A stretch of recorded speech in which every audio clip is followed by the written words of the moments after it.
Hello, hello mga mamshis! Another day, another vlog!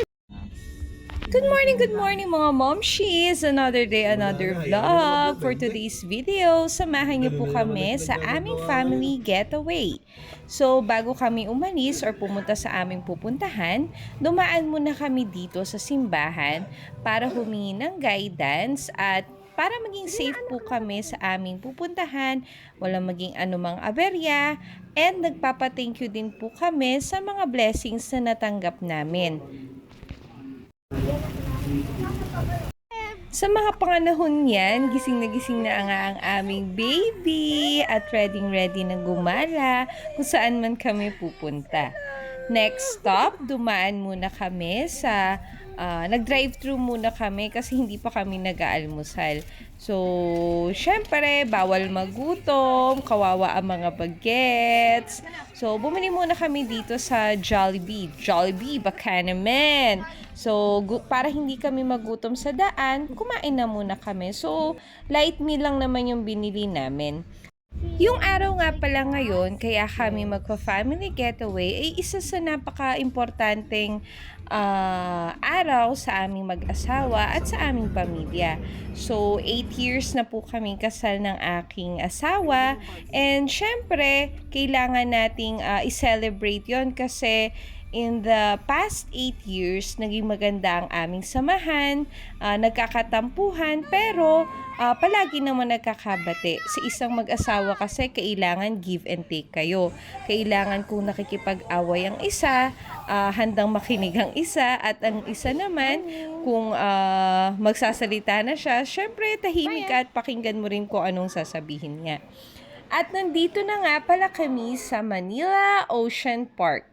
Mandatory picture nga pala yan. So, 2018, nagpunta kami dito. 4 pa lang kami at super young pa ng mga bata. And ngayon, 5 na kami and ang lalaki na rin ng mga bata.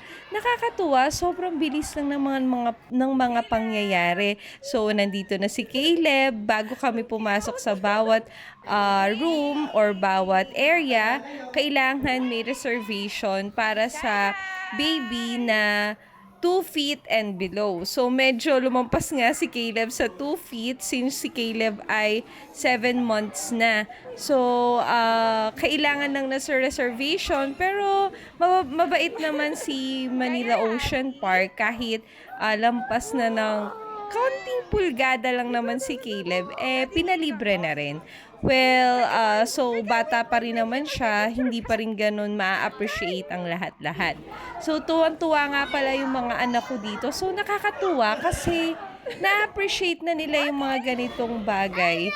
Kasi before, parang wala lang sa kanila. Ngayon, may isip na sila, mahilig manood ng mga knowledge channel or kung anumang mga informative videos sa YouTube and also sa mahilig ding magbuklat ng mga magazines. So, eto, nakikita nila yung mga animals dito sa Oceanarium. Dito nga pala kami pumunta sa Oceanarium.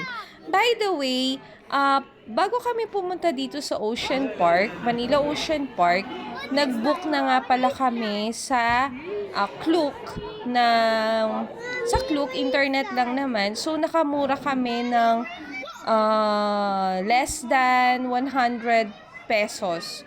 So, yun, makakatipid kayo. So, mag-book muna kayo bago kayo pumunta dito para pagpunta nyo ng Ocean Park, scan na lang through phone naman. And ini-email naman nila sa'yo yung QR code.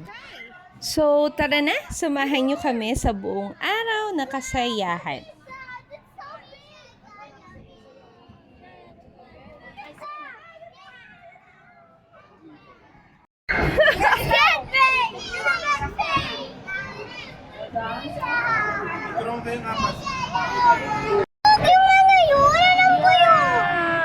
Alam mo yun? Yes. Oh my God, it's a shark! Is it a shark? Is it a shark? It is a shark! No. I guess it's not a I shark. saw a really big one! Kita ba? Guys, Sunday Sunday nga pala ng araw na ito. So, yon kaya super dami ng tao. Tumapat kasi ng Sunday ang aming anniversary. So, yon kaya madaming tao. Well, nag-enjoy naman kami for today's video. More videos to come sa part 2 ng ating vlog. Salamat sa panonood! Daddy,